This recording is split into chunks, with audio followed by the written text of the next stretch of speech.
Yes. All right. So, yes, we are now live on YouTube. So, here we go. Good evening, everyone. My name is Andrea Panzita. I am the president of the Women's National Book Association of New Orleans. And I am joined this evening by Susan Larson, host of WWNO's The Reading Life, and Elizabeth Miki Brina, who is the author of Speak Okinawa, a memoir. So great to have you both here with us tonight and with our audience, for you as well. Let me just make sure I am all set up with, I am the president of, yep, muting myself. Okay, here we go. So all I would like to say before we begin is for our audience members on Zoom, if you could please mute yourself if you're not already. We still have a few people joining us. And I think that's pretty much it. We will have a Q&A at the end of the evening at around 7:45.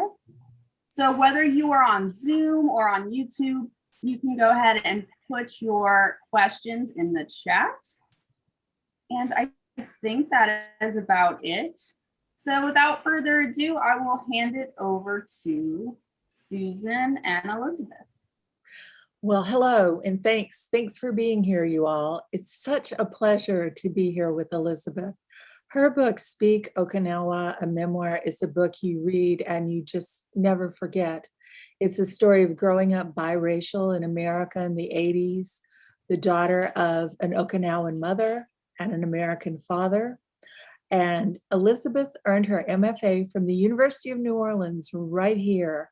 And now she teaches at Xavier University. And we thought we'd start off with a reading from this wonderful book, so you'll get the feeling of her prose, which is so beautiful. Elizabeth, thank you. Thank you so much for having me, Susan, and thank you, Andrea, for having us. I do want to make a correction to my bio, is that I no longer teach at Xavier, just at Delgado Community College. That's been happening before, but since we are a New Orleans audience, I don't want to get in trouble. I'm writing that down. Like, no, you don't. Yeah, you liar. It was like, no. So I did, and it was a great place to work, actually. Mm-hmm. And I also love teaching at Delgado. So sorry about that. But thank you again. And I am going to read a chapter from the book about how my mother pronounces my name. It's called Elizabeth. My name is Elizabeth, which means God's oath in Hebrew. It means I speak the truth. It means God can swear by me.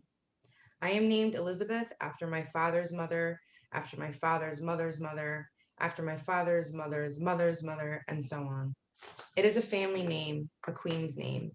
It is Anglo, it is Western, it is white, like my father. I can't remember exactly when I began to notice that my mother didn't pronounce my name the same way as my father, that my father pronounced my name the same way as my neighbors, teachers, classmates, friends, and friends' parents, so therefore correctly. Therefore, my mother's pronunciation was wrong. I am 4 years old. I am waiting for my mother to pick me up from preschool. Some of the children sit in circles on the lawn, but I prefer to wait on the porch, where all the lunch boxes are stacked in a row along the banister. I lift each lunchbox one by one and look at the lids. Sesame Street, Star Wars, Strawberry Shortcake, Transformers, Gem. I carefully select the lunchbox to hold while I sit on the steps of the porch and wait. Not because I don't care for my own lunchbox, which is Cabbage Patch. I just want to hold something new, to pretend to be someone else. When my mother arrives, I return the borrowed lunchbox and retrieve my own.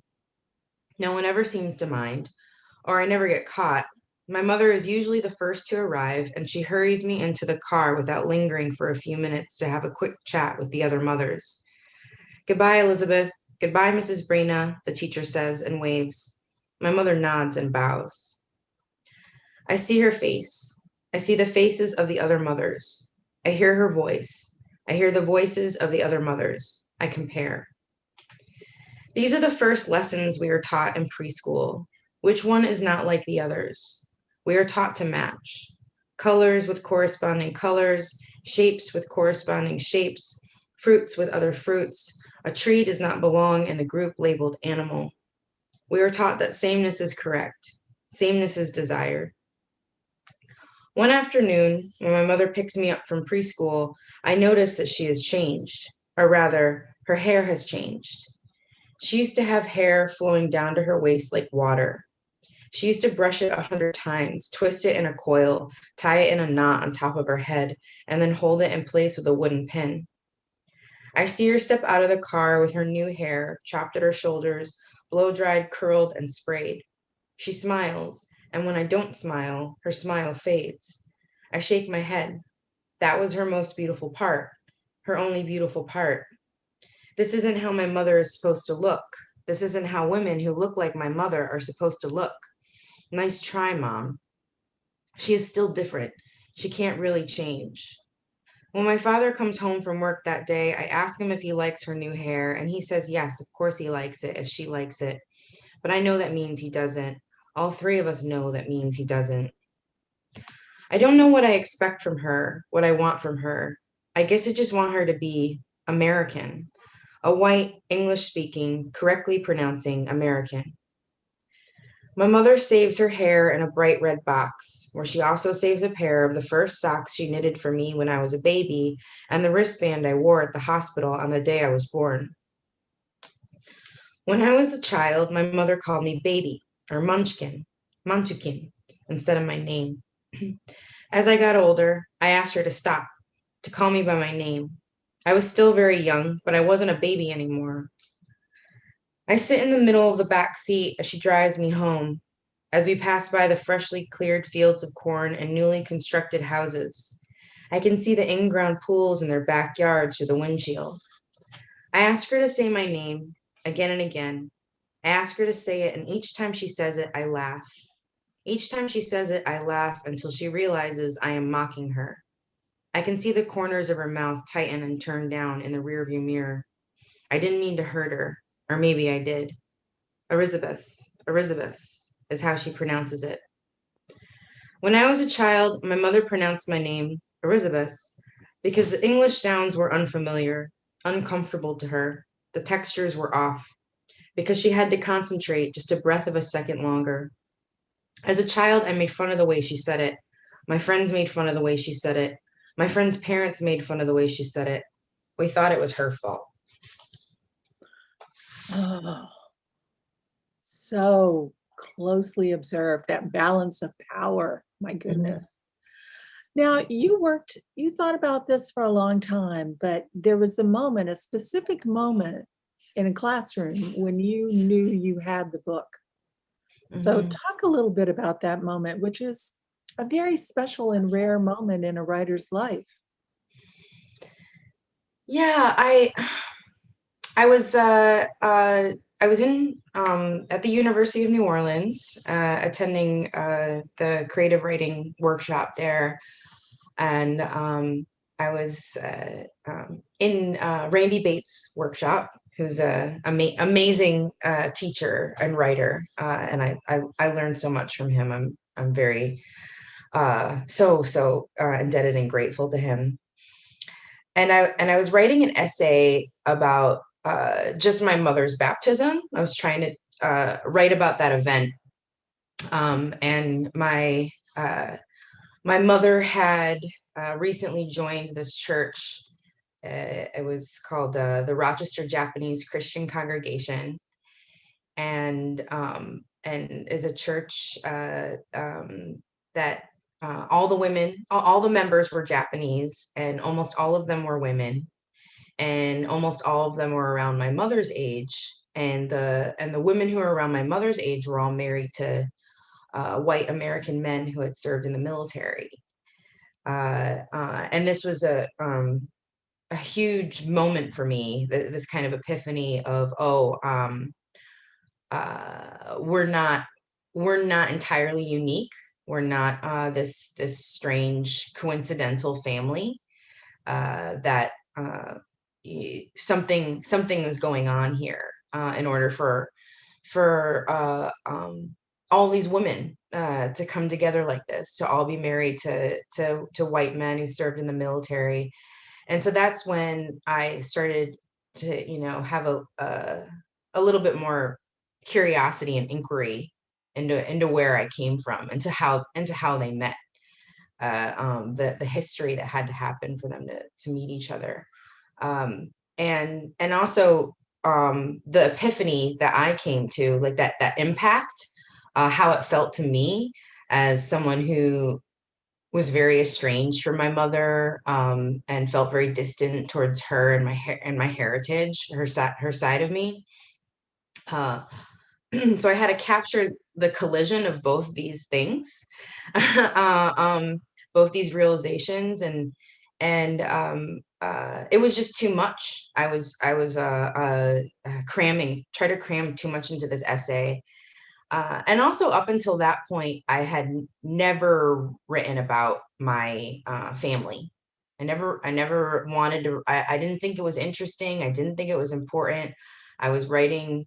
I was trying to write these essays, mostly about, like Hunter S. Thompson-esque essays about like drugs and sexual exploits, and I think in many ways kind of a diversion to escape from what I really needed to write about. And so I turned in a draft of this essay that was maybe the most serious essay that I had attempted to write. And then Randy wrote on the top of it, "This is your book." So when he returns the draft to me. So yeah, and that was, it was just very validating that someone, and the whole class as well, that how receptive they were to it. It's like, this is what we want to know about. This is the good stuff.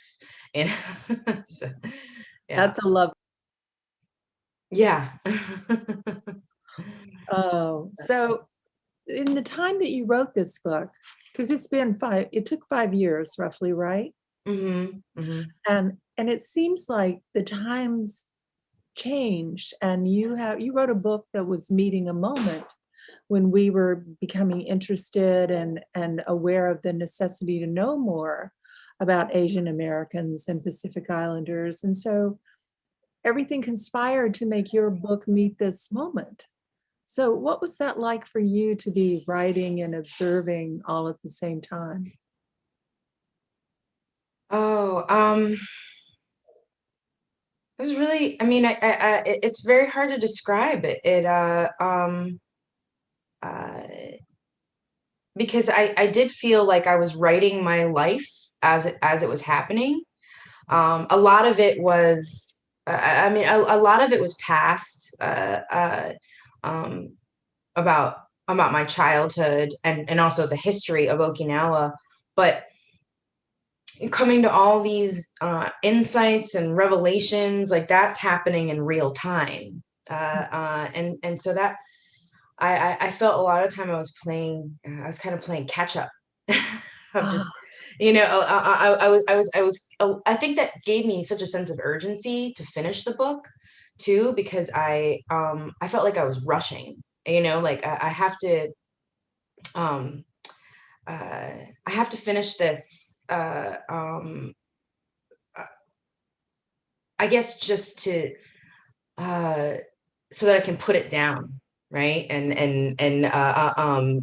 like, because I was just I was being flooded with all of these emotions and realizations that I really wanted. I'm like, I have to get this down on paper before I lose it, so there's that feeling. And then a lot of the book took place in Okinawa during my. I went on a trip with my parents to reunite with my family, my mother's side of the family, and that happened. That happened while I was writing the book. Like I knew, I hadn't finished it yet, and I knew that like this is part of it. So that was weird too, just Yeah. going on this trip and and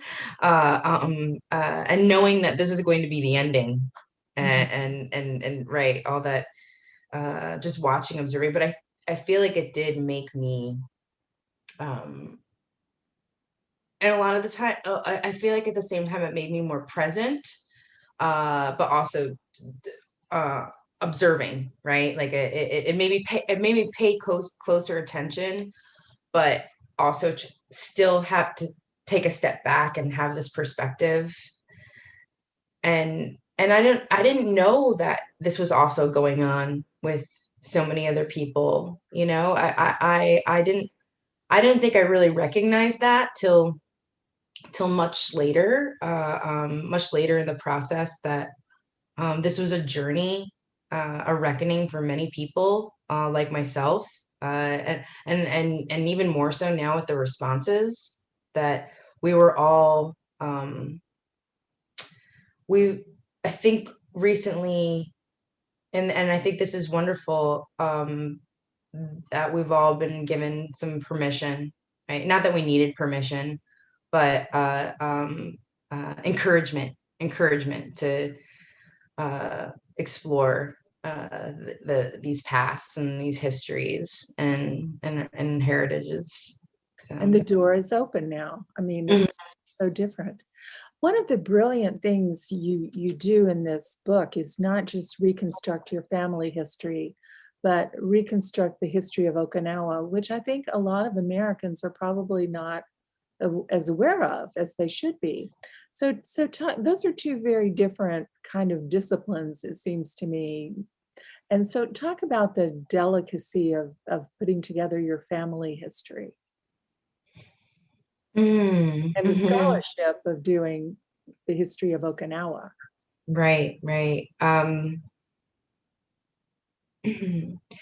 Yeah, the delicacy. It was just something that I needed to put down. Like I said before, it was really, I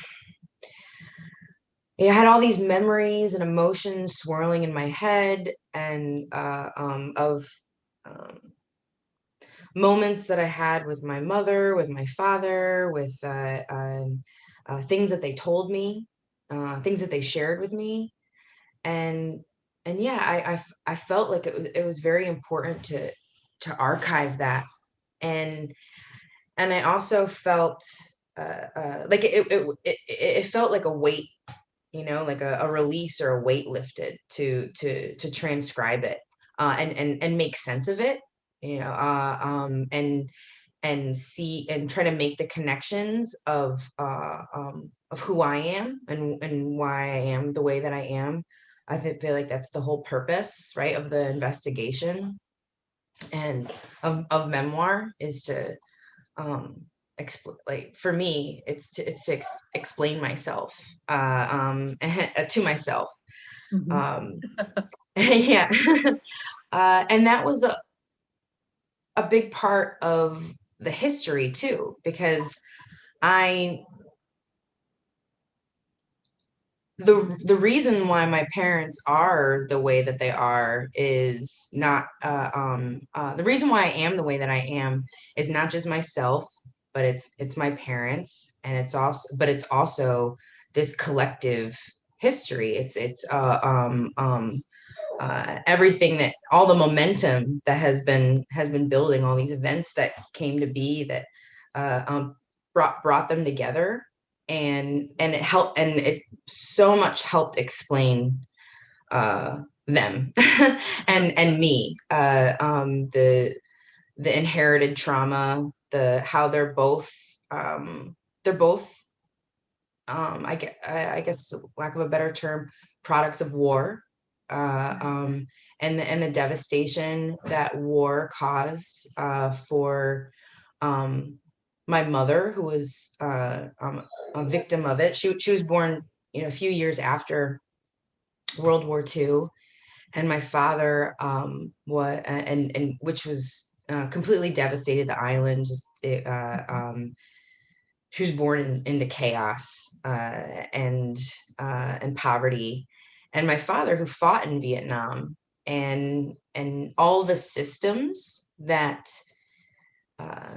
led him to fight that war, right? And all the systems that led my mother to be a victim of the militarization. So that's all in me, it's all in me. It's all manifested in their marriage, and how they in their interactions with each other, the power imbalance, and then how they raise me. So I felt that the family history, the personal history, and the collective history were so intertwined that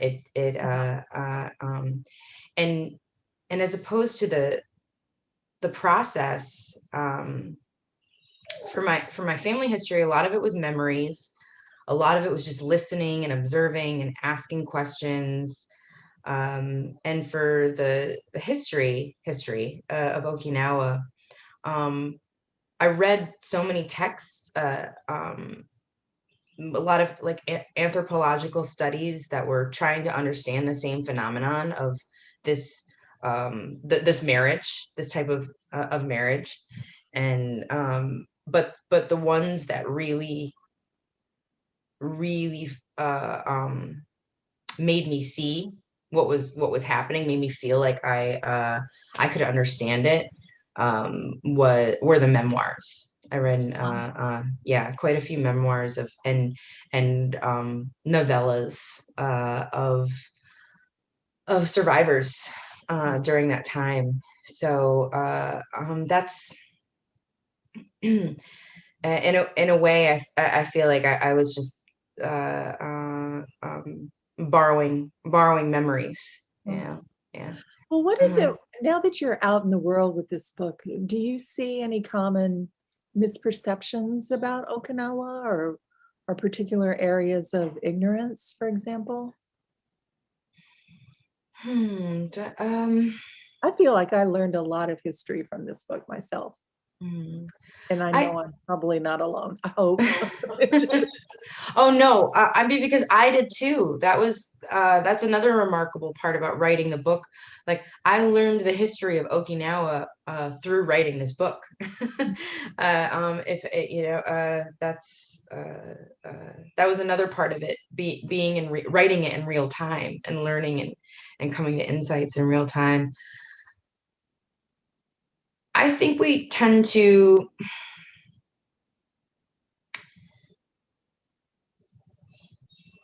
all these histories of places are so nuanced and complicated, and I think we tend to we tend to oversimplify because it's easier to understand.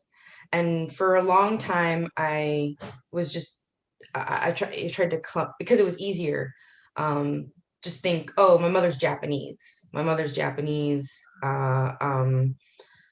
I didn't know anything about Okinawa. I knew about Japan, but I only knew about the Americanized version of Japan, right? How we perceive Japanese. So I think I guess what I learned from it is that we're just the diversity that we're not. That we've never been given a chance to see. Yeah, right. You have this beautiful line in here when you're writing about your grandmother. You write this beautiful sentence: "Yet these memories are impossible to forget, regardless of whether we actually live through them. I believe they stay in our bodies." Would you talk a little bit about that? Because you are remembering so many remembrances like this, Mm-hmm. Oh, yeah, like I said before, my mother was born 3 years after the Battle of Okinawa. And just for anyone who doesn't know what happened, a third of the population was killed, and the whole island was just crushed and burned. And so anyone who survived was homeless. There were no buildings, there were no trees.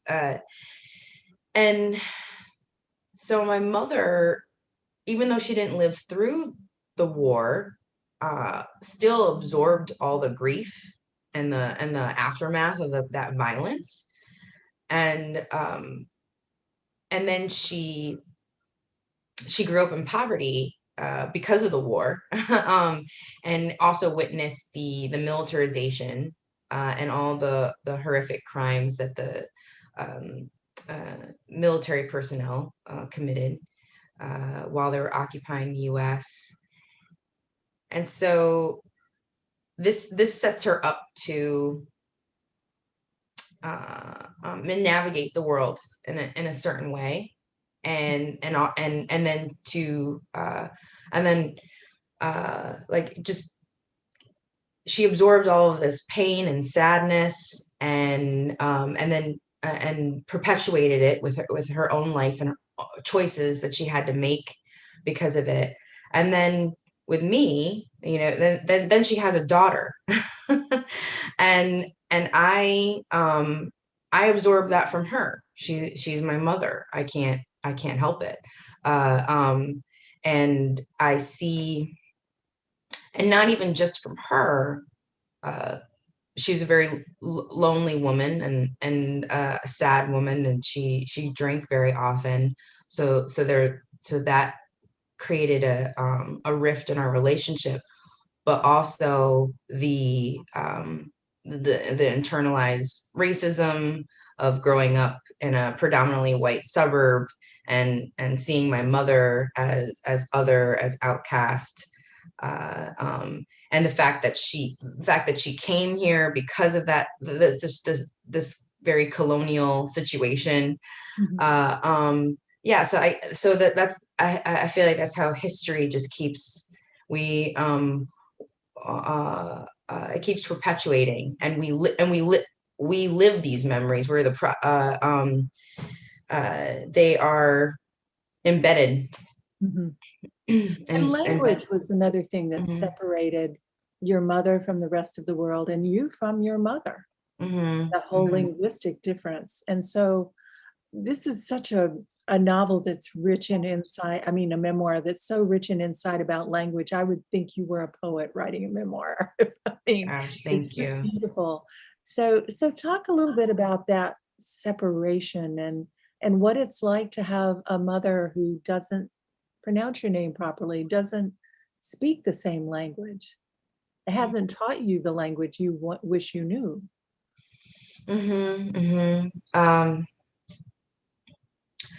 Well, at first it was,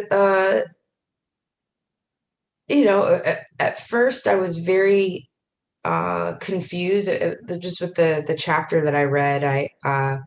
Again, I blamed her for it. I thought it was her fault. I thought, well, why can't you just speak English like everybody else? And I thought that I thought that, I thought English, that's the way that you're supposed to communicate. And you're supposed to be articulate and eloquent, and we only can express ourselves verbally, in a certain way. I had this notion of the way that mothers and daughters were supposed to communicate.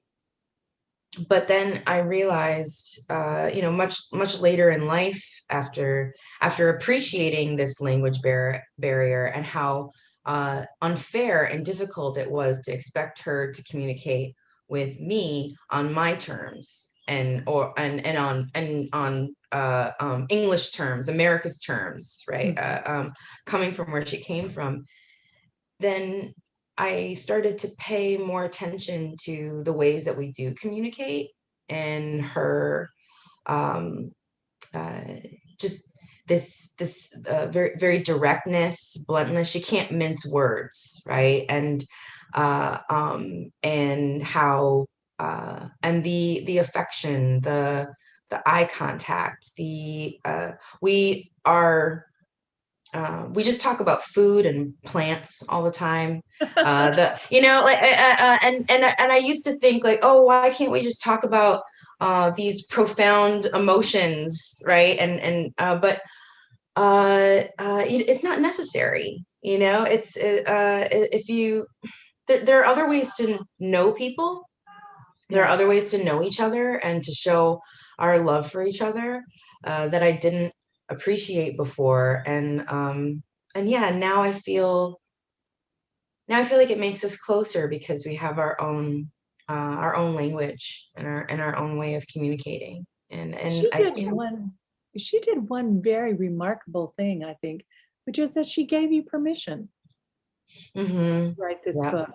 That mm-hmm, moment was really amazing. yeah. I think it's funny because uh, we never talk about any of this explicitly, but it's so, or hardly ever, but it's so, I feel it. I feel it. I feel that we understand each other. Uh, and when I was so worried about what is she going to think that all these secrets are written down, and I didn't even have to tell her. This was before she read the book. She was But just starting last time we spoke. yeah, she read the book. But so this was before she read the book, and I kind of hinted at what's going to be in there. I didn't have to say what it was, and she interrupted me, and she said, you're writing about my hard life, and that we talked about this before, the acknowledgement that the awareness that she had a hard life, Mhm. and that she wanted me to write about it. She wanted me to explain her to me and to her, right? She wanted her truth to be known, and the validation too when she got she read the book herself. She said it was the first book that she's ever read, and she said that she didn't understand most of it, but she could tell it was very good. And then she said what she did understand. Uh, she said it's all true, and that she's not embarrassed. And so that was that felt really amazing. That she's that it's her life and she owns it. And I'm in such awe of her all the time. She's a really amazing woman. Well, one of the things you say is that this was a work of transformation and healing, and you say it happens now as I write. And so I wonder, now that the book is out into the world, how does that energy continue for you as people respond to this book? Mm-hmm, mm-hmm. I mean, it's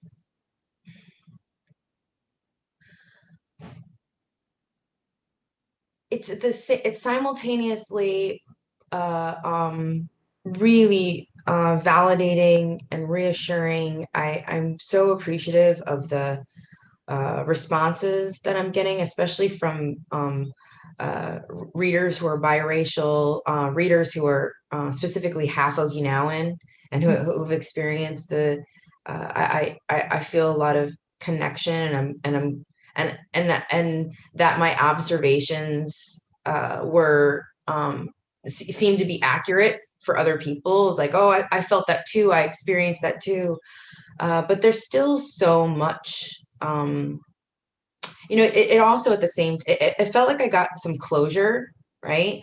But it also opened a can of worms for me too, where it's just like, wow, there's so much more. This was all I was able to get on paper this time, right? But I just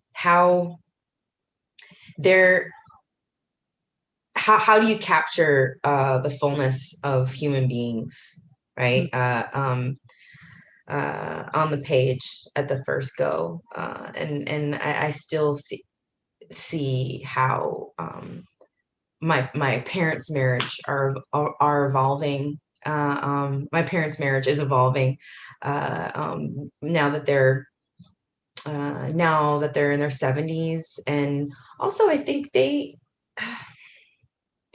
going through a process too as this was Right. happening. Yeah, my father letting go a little bit of his realizing that he needed to let go of his power and control, right? And my mother, I don't know what it was like for her to finally feel welcomed and accepted by her daughter. I'm sure that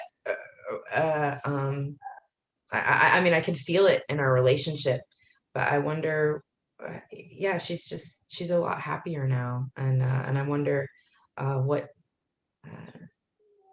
that's like what would that be like for us moving forward. Well, you look pretty happy too. I am happy. I am happy. It feels good. It does. Well, it's so interesting, I think, because our parents are such mysteries to us often. They have this whole life before we're born, Mhm. and you got a chance to look at that life and get to know her as a young girl in a way a lot of children don't. Mhm. Mhm. Yeah, I'm really grateful for that for that investigation, but also for her um openness to it. And my you were talking about language before. It's something that I didn't realize until it was actually Randy when he was asking me questions about the book and asking me about the writing style and the openness and the vulnerability, and then it kind of clicked that it's just, oh, I got that from my mother, that she was always very willing to show her sadness and pain with me. She wasn't inhibited about it. And at first I resented it, but now I'm very grateful for it, that she wanted to share, that she always wanted to share. And I regret all the times that I resisted, but now I'm glad that I finally that I'm glad that she persisted. Yes, she did persist. And your Mhm, father was a great enabler in terms of your love of books and stories, and you mhm. shared that. Yes, absolutely. Uh, yeah, an amazing reader of of of books and of people. He is he's all these contradictions. He has his bigotries, but also individually with he has his bigotries with groups, but individually with people, he's just very warm and accepting, and so that and so much compassion, and he learned that from books, and that's what he wanted me to learn from books as well, that writing is an exercise. Reading and writing is an exercise in empathy. Right. And every time something, I was broken up about something, he was like, he's like, it'll be a great story someday. Like that's Well, that's how I learned to cope. one of the things I love about this book is that you can never doubt that. I mean, there's so much love in it, love and curiosity, but so much love. And there's this moment when they're driving across country because you're in distress, and your mother's carrying this lucky bamboo in a vase in her lap the entire way. Hmm. And that is Hmm. love. I mean. Yeah, absolutely. Yeah, another one of those ways that I didn't understand before as a child. This expression of love, right? And it used to hurt. I was like, why can't we talk to each other? Why can't we say these things to each other?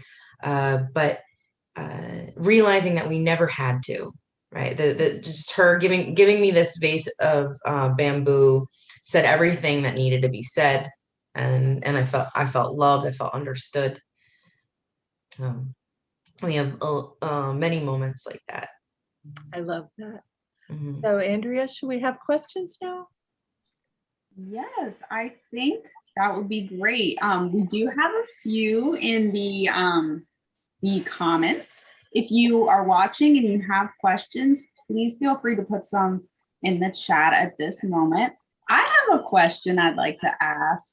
And I also went to UNO, and I also had a book length project in mind. So Elizabeth, I was wondering, when you have that book length project, how was your experience with getting it workshopped? So, asking your peers to read it, especially if it wasn't always the same group each time. How did you find that experience? Was it difficult, or were the readers pretty much able to pick up at whatever pages you put in front of them? Mm-hmm, mm-hmm. That was a big moment. I went to because yeah, I had been workshopping with the same people for a couple years, and I realized that they were filling in gaps for me. A lot of the readers, they had read things that I wrote before, and were understanding things that maybe the reader who was just coming at it, having not knowing me. So I did. I think that's important, is to switch up your readers. Yeah, if you try to find strangers. And so I went to some workshops and residencies around the country to get that kind of perspective of what is this like to someone who has no idea who I am. What and that kind of feedback. What do they need to know? What were they able to infer or not infer? But that also started with this approach that also informed my approach to writing the book, which is I wanted to make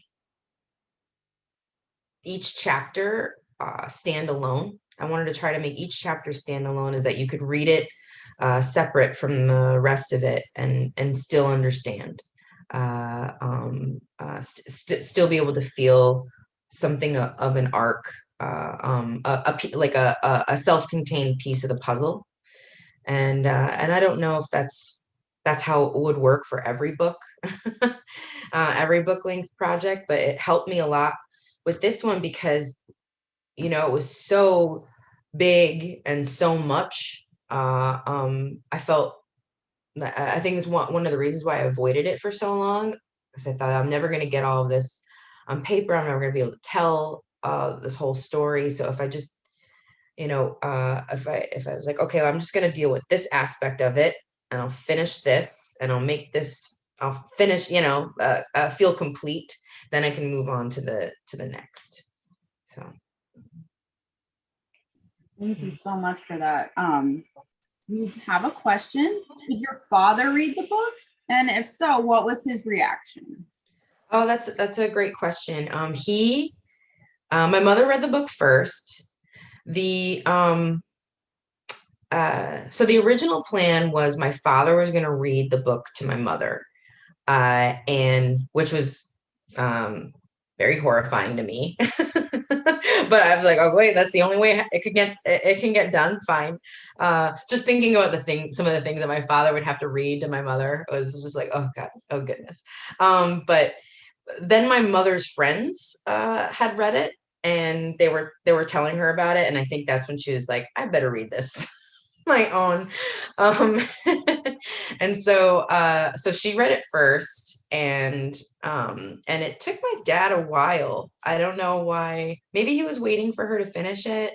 Maybe he was preparing himself, because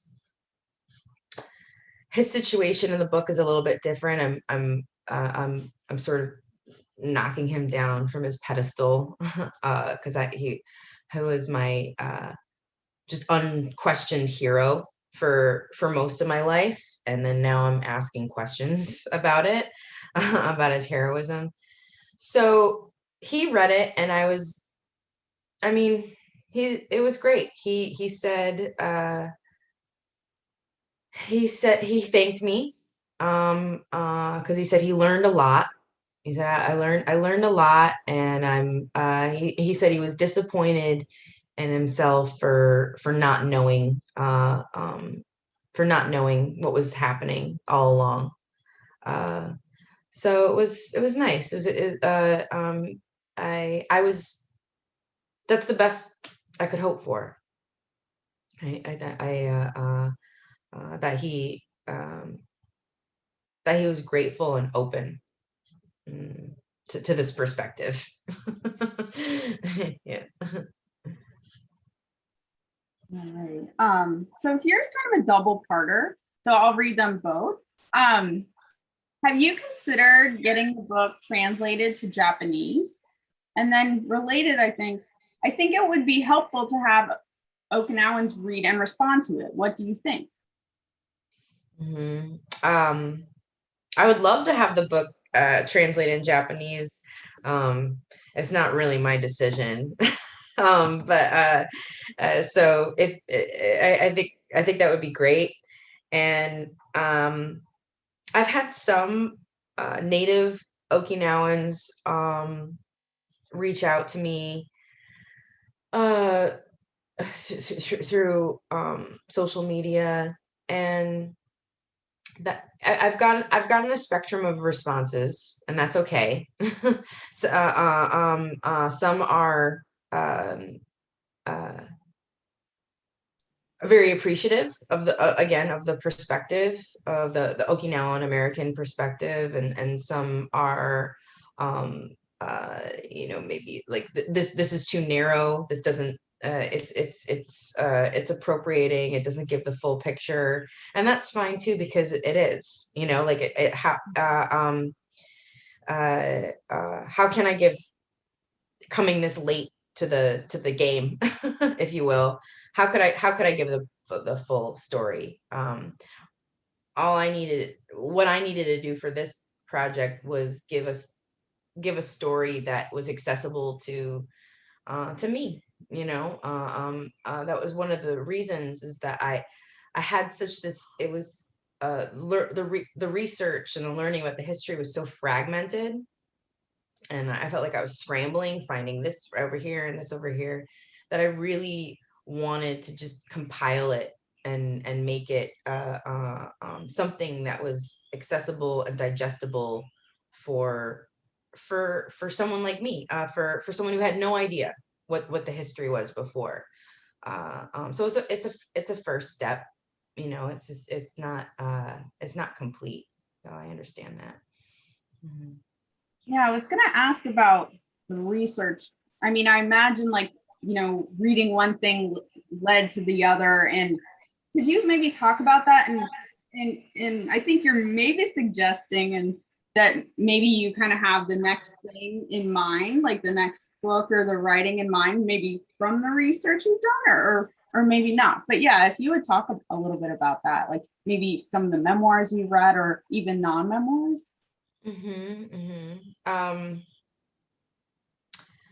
I read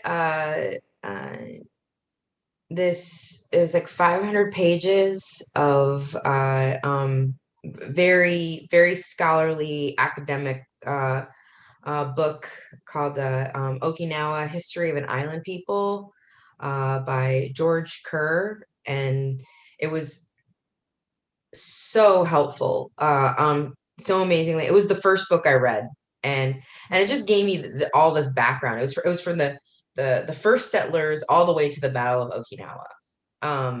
And then I read another book called Resistant Islands that was just about the whole protest movement of Okinawa. And really, I mean, I didn't have a very systemic process. It was just scrambling. It was like, I had purchased a lot of books that I'm like, oh, that's not helpful to me. That's not what I'm looking for. So it was just a matter of like, is this going to work? Is this going to work? And reading through them.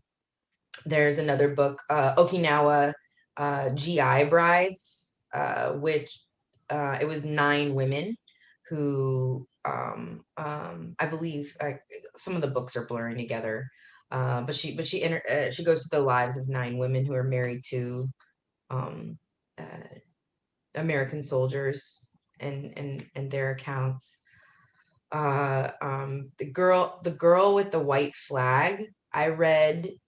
Um, can I go get these books? But it'll take too long to show them. The Girl with the White Flag is a memoir from a survivor of the Battle of Okinawa. I cried from the beginning to the end. Like it was so and that's where just the real brutality of the war and the violence that really hit really hit. So that was if anyone's interested in getting very close to what it was like to live through that battle, that would be a good book. But yeah, it's and I think what I wanted to do for myself is like I said before, compiling and curating, because all these stories to show I don't know, just to show how they're all related, all connected, and so that to create a narrative of it so that we could just to get a very big picture. Thank you so much. We only have a few minutes left, so if anyone in the audience has any final questions, but in the meantime, I also know Randy Bates. He's, amazing mentor. And yeah, if you could speak to just those sort of relationships, maybe if you want to shout out anyone else, or just even with Randy, like what has that meant to you, and how has that kind of changed or altered your trajectory, or just anything else about that kind of like you said with the comment, this is your book. So yeah, I would just love to hear about your experience with that. Oh man, there have been so many guardian angels. I've had a huge gratitude just to the whole creative writing workshop. I met very amazing, talented writers there, and I feel I don't want to name names. I don't know why. I'm just like, I don't know. I don't know if they want me to. Randy's okay because I don't know, because he's Randy and he's famous. But also definitely also Richard Goodman, who's a professor there, and he I actually took my first nonfiction workshop with him, and I wasn't I was a screenwriting major concentration at first, and I took the workshop just because it was required, and then and then I fell in love. I'm like, oh, this is home. This is what I'm supposed to be doing. And he was very supportive initially of like, oh, you have a knack for this, so I appreciate that. And Randy is just this sneaky, like he's so gentle with how he guides and teaches, and he makes you feel like you're learning, as opposed to him teaching. It's a very, I don't know how, it's such a gift. And then and all of a sudden you don't know what's happening at the time, and then all of a sudden you come out of the at the end of the class and you're like, whoa. What just happened? Like what just happened? What did I just learn? I learned so much. It's just and I have a really good friend who was when she critiques, she's pretty ruthless, like so I think you need one like that who's just like, I'm not going to give you anything. I'm not like, you're not getting any praise. just the bad stuff. And it helped a lot. It helped a lot. I think that kind of fiery competitiveness is important too. And I learned a lot just from reading great, just talented people who are all. What I loved about it is that it stopped making me afraid of I'm gonna say a swear, just writing shit. Like because it's a draft. We all write shit at first, and seeing these really amazing writers who are also turning in just, it's not good at first. This is not good at first, and then and that's what you do. You rewrite until it's good. And so so there's a lot of trust to be able to. It's like this is a terrible thing that I wrote, but maybe you could see the potential, hopefully. Thank you so much. I didn't know you have screenwriting under your belt too. We'll have to explore that some more in the writing group. All I did was write about myself. All I did was write about myself. So yeah, it didn't work. We are right at 8:00, so I do want to give Susan another chance to, if you have anything you want to add, but this is pretty much the end of our program. And I just want to thank you both so much for being here tonight and for having this wonderful conversation. And thank you to all of our audience as well. But Thank yes, you so much. And I apologize for my dog. So I'm very sorry. I have one too. He's been very quiet, so it's fine. Thank you so much, Susan. It's been a pleasure. It was an honor. Thank you all. That is the end of our program. I really appreciate you both again, and we will see you next time. All right. Bye. Bye. Thank you.